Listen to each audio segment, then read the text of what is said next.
Good morning, and thank you very much. I'm very grateful to have the opportunity to share some thoughts and ideas with you this morning. As mentioned, I've been invited to talk a little about the health end of things, and I look forward to sharing some thoughts. I really appreciate the theme of the conference. When I received the initial green paper, it was talking and included the word chronic disease, and now it's been revised to health and food. And so I want to ask a question. Is there a problem with health?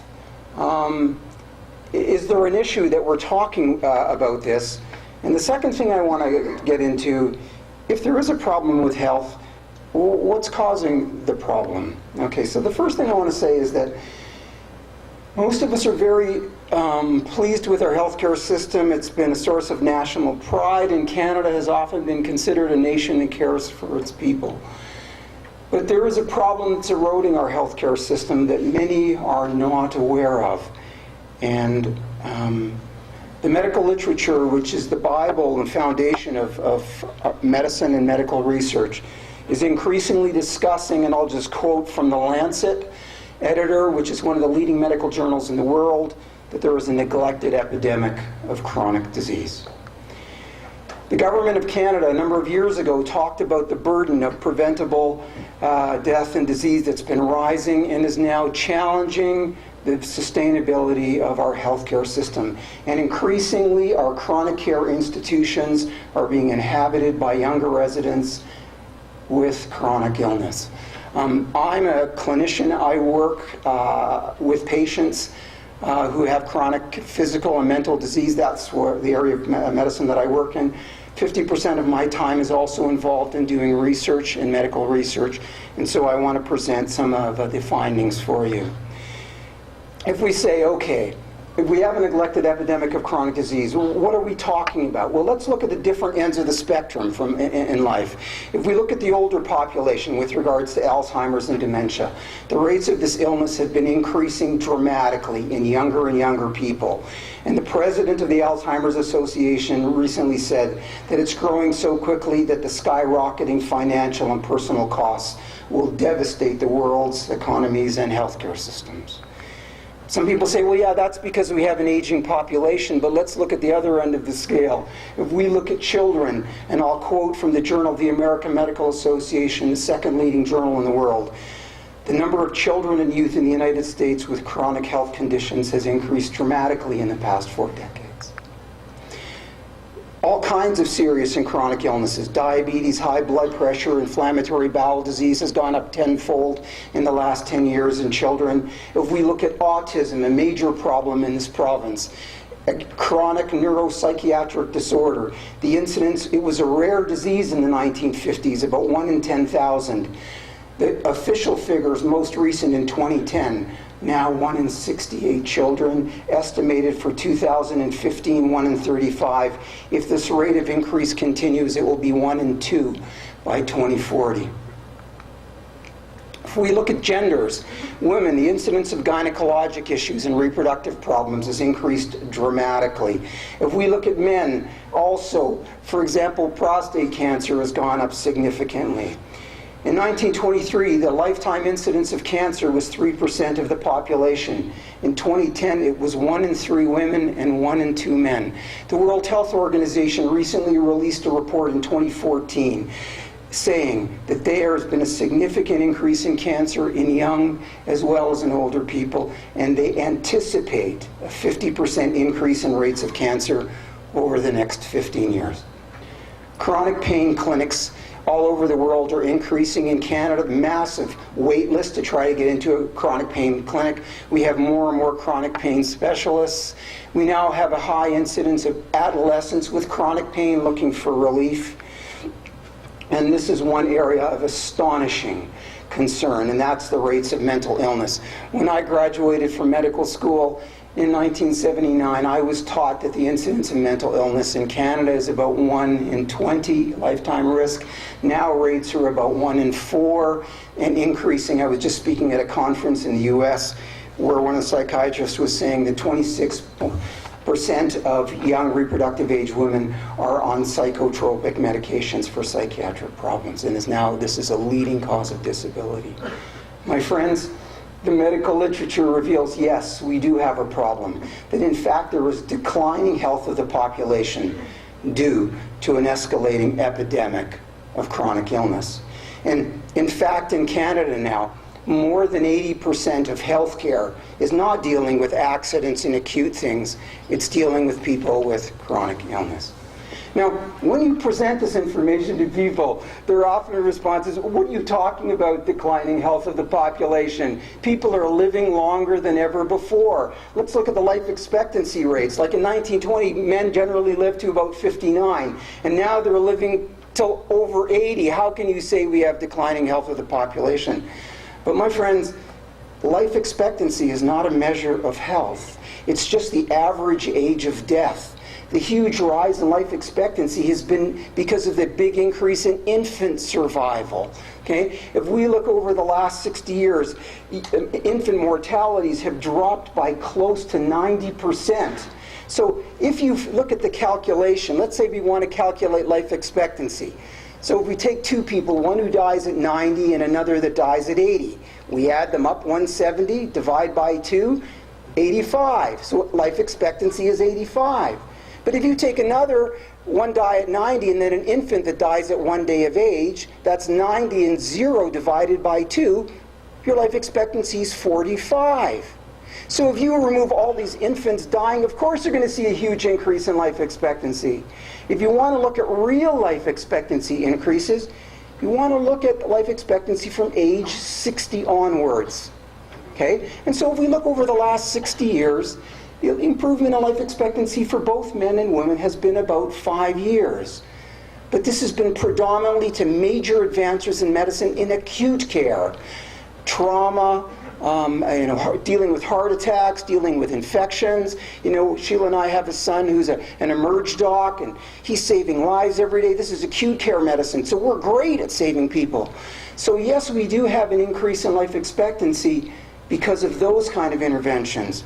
It's not because we have a healthier population. That's not what the science is showing. So what we have now is people are living a little bit longer, but they're getting sick earlier, and more people are getting sick and spending more of their lives suffering rather than enjoying health. And the astonishing thing is that all of this is occurring at a time when we have unprecedented resources devoted to clinical care, to research, to cancer study, and healthcare in general. If you look at the healthcare spending in our country, you look at the slope there, it's gone up dramatically, and it's not slowing down anytime soon. Yet with all this input, our health is declining. So, to answer the first query, is there a widespread problem with chronic disease? And to answer that in summary, I will quote from JAMA, major medical journal, "Health and social welfare systems are unprepared for the rapid growth and demands that will arise from these epidemics," unquote. And all you need to do is to look at the attention during elections with regards to healthcare, discussion about access, right? It's the leading expenditure in all provincial budgets by far, and it's not slowing down. And all the commissions that we've had, people trying to do good work, we're not winning on this one. So the second question I want to ask is, what's causing this? What's causing all this chronic illness? Okay. Well, let's look at what conventional wisdom is saying, okay? What's the generally accepted belief about what causes chronic illness? Okay, well, let's look, when you go to see a physician, let's look at the typical algorithm that is undertaken in the office when somebody comes in with a chronic illness. First, we assess the patient, we take your story, we examine you, we do laboratory tests, we give you a diagnosis.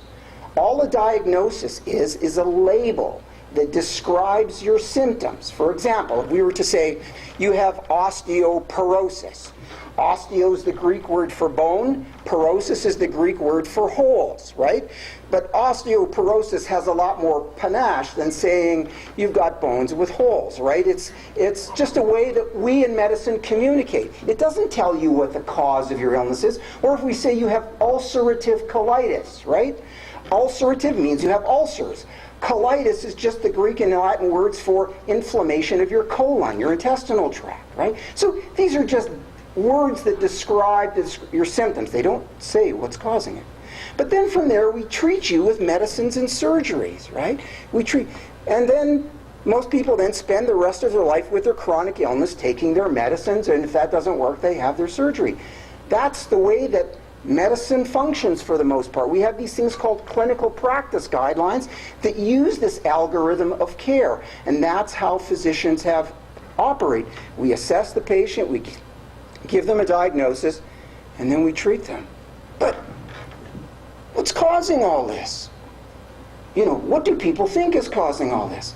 Well, the assumption in this algorithm is that the cause of chronic illness is inexplicable, and it's assumed to be genetic and thus non-correctable. In other words, it's assumed that we are these hapless victims of cosmic genetic roulette, right? That you have the wrong parents, and that you just had bad luck, that this illness befell you, right? And that's just the way it is, and then we use our medicines and surgery to treat you. So we live in this predestinational paradigm where the genome, or your genetic background, determines your clinical state, and then we treat you with drugs and surgery. But over the last 10 to 15 years, there's been a lot of research that's challenging this whole paradigm, right? Because there's been for example, there's been a lot of identical twin studies where they've been looking at twins who've got the same genetic makeup. And they often have completely different health outcomes. How can that be if it's genetically determined, right? Okay? For example, here's a study on Parkinson's disease, 49 pairs of identical twins, completely different health outcomes. One gets Parkinson's, the other doesn't. This is a paper that came out looking at autoimmune diseases in identical twins, finding completely different outcomes. How can that be if it's genetic? Well, the other thing is we're seeing all kinds of people with chronic disease now who nobody in their ancestry has these diseases. I mean, if it's genetic, it means you're supposed to inherit it from somebody. Well, if nobody in your ancestry has it, who did you inherit it from? The next thing, our genes don't change for the most part. We've had a multiple thousands of % increase in autism in children in the last few years. All of a sudden, we have all these genetic mutations in these children? No.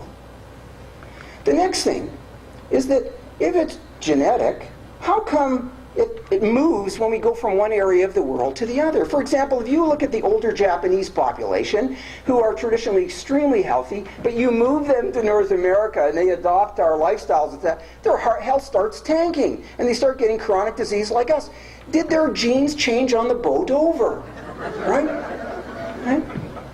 The other thing is, if you look at some geographic areas, for example, in Minnesota, I'll give you one example. The incidence of autism, 1 in 28 in the Somali community. Okay, 1 in 28, really high. Right? It's unknown in Somalia for people to have autism. They call it the American disease. Did something happen when they immigrated to that country? Right?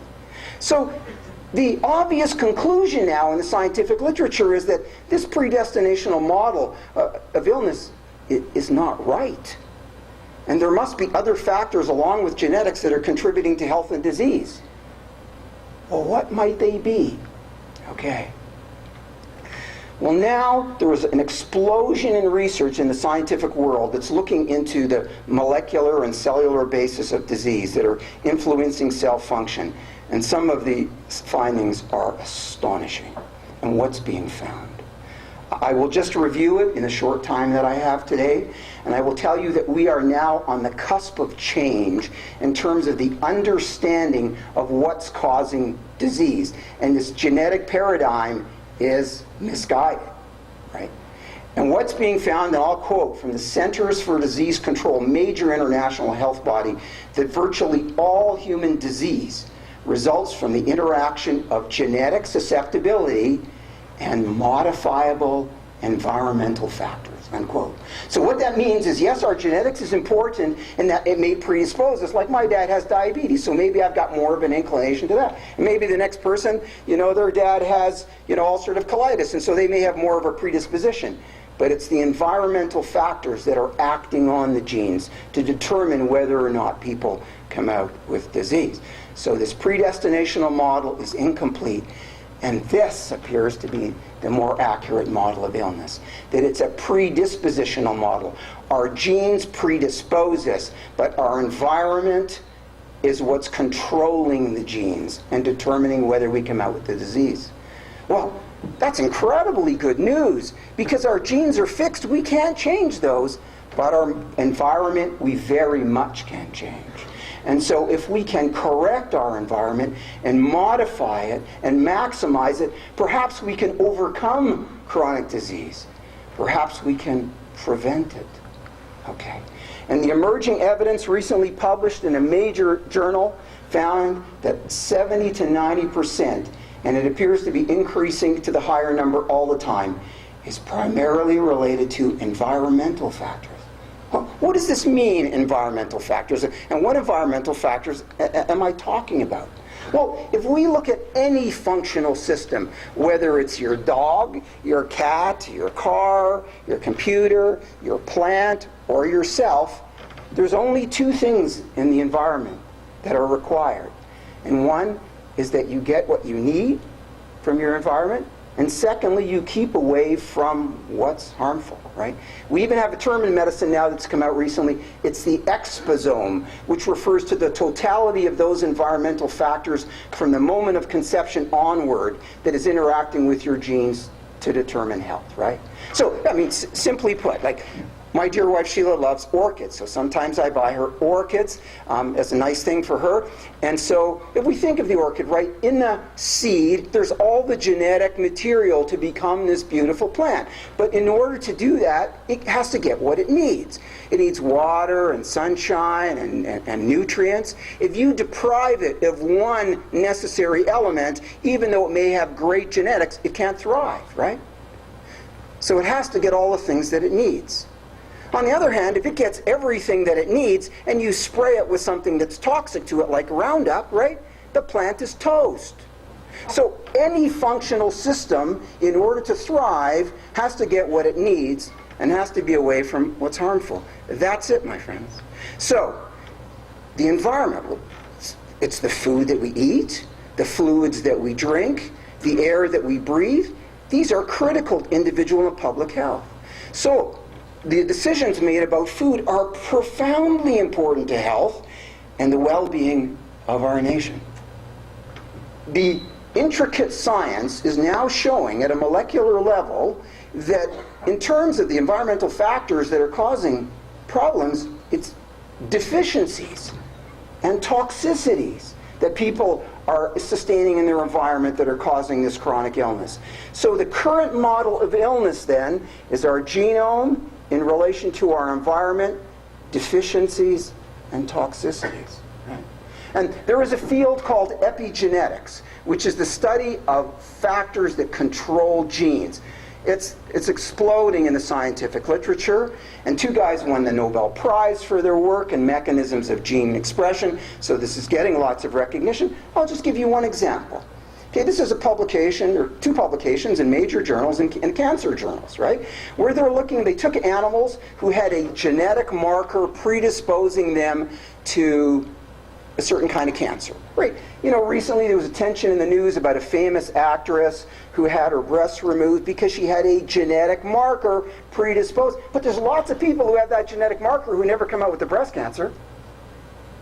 Right? And so this is what happened in these studies here is they lowered the level of zinc in these animals. All of a sudden the gene turns on and they start expressing and developing cancer. And then they give them enough zinc so that it's replete.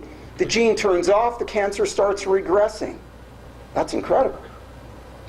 Okay, and this is just, again, from Nature, one of the leading scientific journals in the world. The initiation and progression of cancer is controlled by both genetic and epigenetic, that's environmental, events. Unlike genetic alterations, which are impossible to reverse, epigenetic aberrations are potentially reversible, allowing the malignant, the cancerous cell population, to revert to a more normal state. That's astonishing, revolutionary information. Okay, so what have we said so far? That we have a new paradigm. Genetics loads the gun, but it's the environmental factors that pull the trigger. Okay, so let's put together some of the information that we've chatted about so far. The incidence and prevalence of chronic disease is rapidly rising. We've said that. Our genes aren't changing. So then, the epidemic of chronic disease in adults and children must be related to something in our environment, right? But there's only two things in the environment: deficiency and toxicity. So what can you conclude? That the escalating pandemic of chronic illness is a consequence of more and more people being deficient in what they need, and or more and more people being exposed to factors that are toxic to their body. Okay. Now, some people will come back and say, this is naive and simplistic. What about all the other causes of diseases? Things like autoimmune diseases and hormonal causes of diseases and chemical imbalances and on and on and on. These aren't causes of diseases. These are mechanisms of disease. For example, let me just plant this out. With any disease process, there is an underlying root cause that in medicine we call the etiology. Okay? And then it alters the functioning of your chemistry in your body. That's the mechanism, or the pathophysiology. That's what it does to the body. And then how it manifests is the clinical signs. That's the disease. So for example, if I said that you have a mental health problem, depression or anxiety disorders or obsessive compulsive illness or whatever, it may be related to a chemical imbalance. That's the mechanism, right? You could have a serotonin deficiency, glutamate alterations, and neurotransmitter dysregulation. That's the mechanism.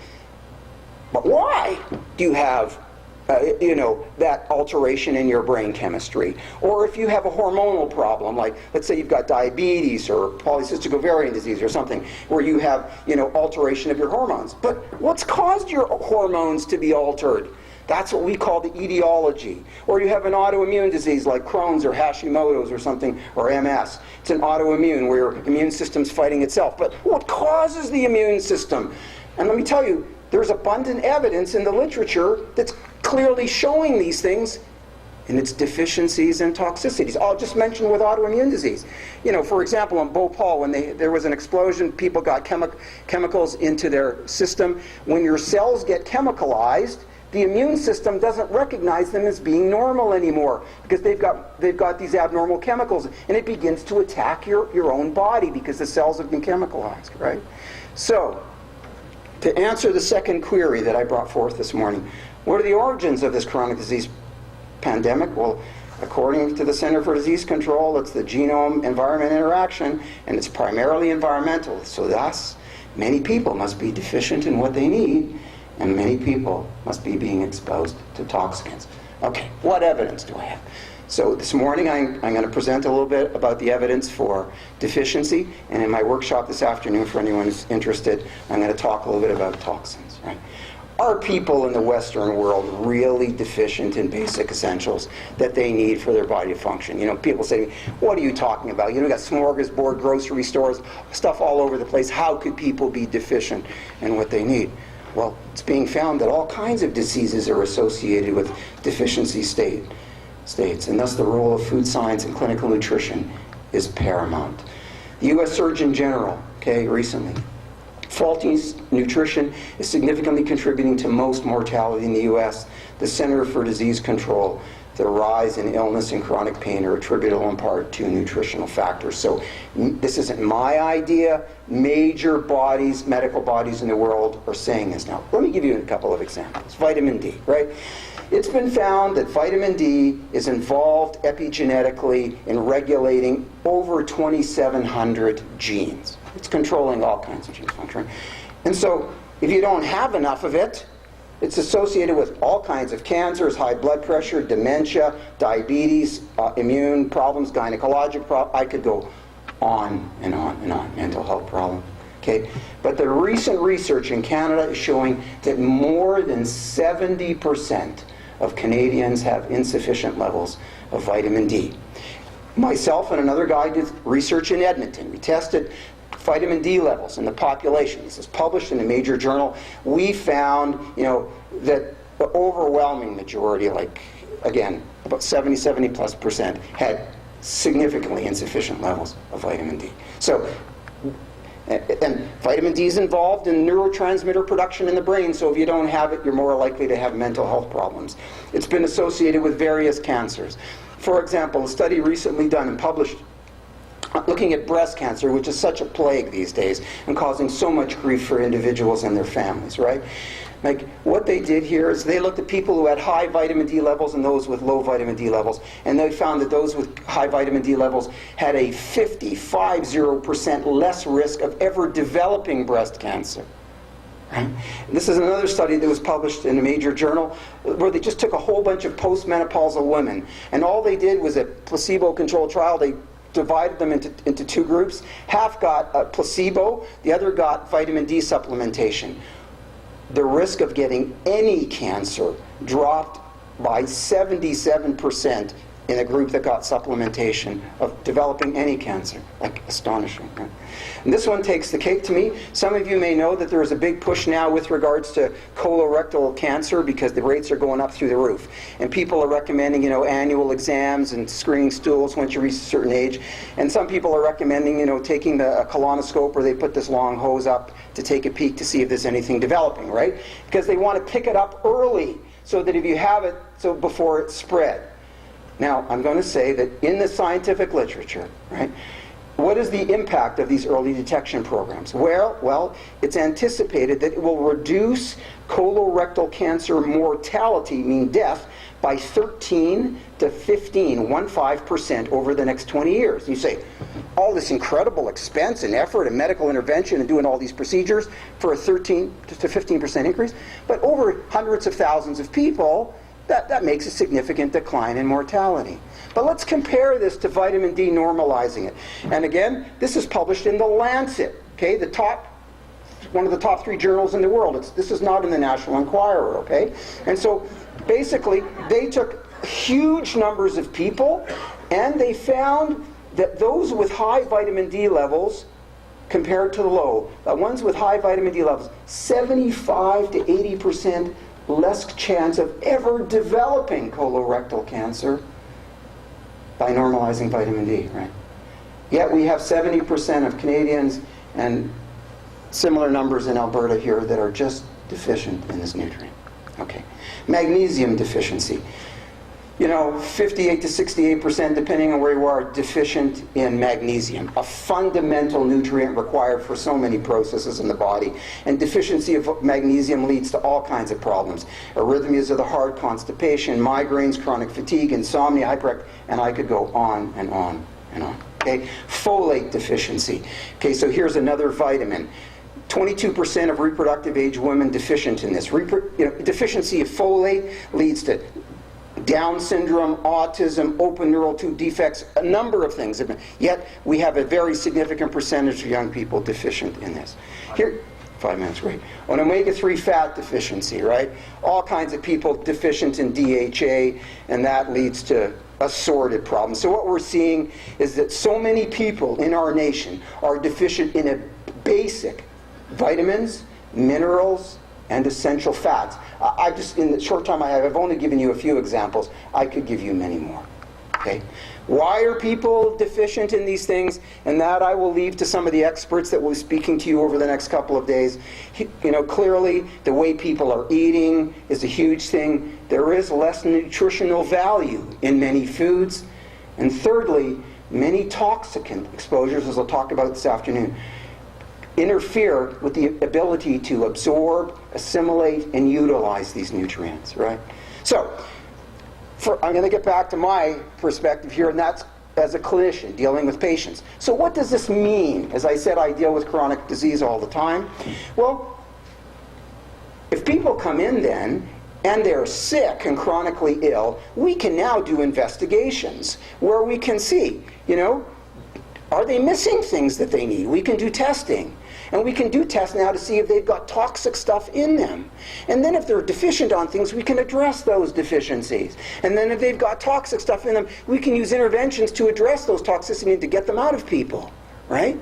And thus, I'm very privileged because I see all kinds of people with all kinds of chronic physical and mental illnesses who recover and are well again, right? And if you're interested, I will tell you where you can read about this approach to medicine, but I'm going to just conclude with a case.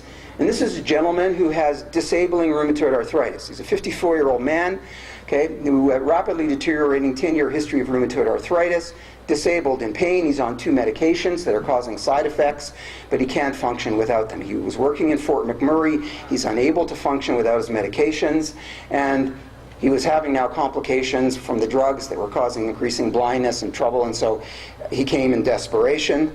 And so I took his story, and we did some investigations, and we found that he was grossly deficient in vitamin D. I like a level of 120 to 150. His level was in the 14 to 20 range, right? And because he wasn't getting sunlight, and he wasn't eating foods that have vitamin D in them at all, and so he didn't have any source of it. He was working at nighttime, and he slept during the day, so he wasn't getting any sun. He wasn't getting any source of docosahexaenoic acid, that's just an essential omega-3 fat, because he didn't eat the foods that had them, so he's low on these 2 essential nutrients. So all I do is I flood him with D and flood him with the DHA. In 6 weeks, he's off his medication and pain-free and doing wonderful, right? So if people are deficient, just like the orchid can't grow if it doesn't have the water and the sun that it needs, we can't thrive if we're missing stuff that we need, right? So I'll say human nutrition is so important. Knowledge of nutrients is just basic, right? But one of the sad things is that it's not taught in medical school. I didn't learn anything about it in medical school, and I got 3 kids in medicine, and they didn't learn anything either. Right? I mean, can you imagine if you went to somebody, you were building your house, right? And you were hiring an architect, and he went to school for 4 years in architecture school, and he didn't learn anything about the building materials? You think, that's crazy, right? Or an engineer who's building a bridge, who doesn't learn about the materials in school? Yet, in medicine, thus far, we're not trained about these basic building materials and how to assess for them and to treat them, because it's been assumed that everybody in the Western world gets all they need, and so we don't need to teach this. We only need to teach about disease and how to manage it, rather than what's causing the disease, right? So there's lots of calls to assess, to reevaluate this. So my message today: nutritional deficiency is a widespread contributor to the escalating pandemic of chronic illness. The role of you people is crucial, in terms of the health of our nation and our people, individually and collectively. You're so important, and I'm so privileged to just have the opportunity to share a couple of ideas with you. Many health professionals are inadequately trained in this area. Much can be done to address the cause of sickness in order to relieve unnecessary suffering and death. And we'll talk about the toxicant aspects for those that are interested this afternoon. If you're interested in reading about this area, so you can read the references for the stuff that I've presented this morning, ResearchGate is where you can get information on any researcher. So if you just go to Google and put my name in, if you spell it right, and you put ResearchGate with it, and you go there and you just click on it, it will take you to the site that has all my papers with all this kind of research. And I thank you so very much for listening.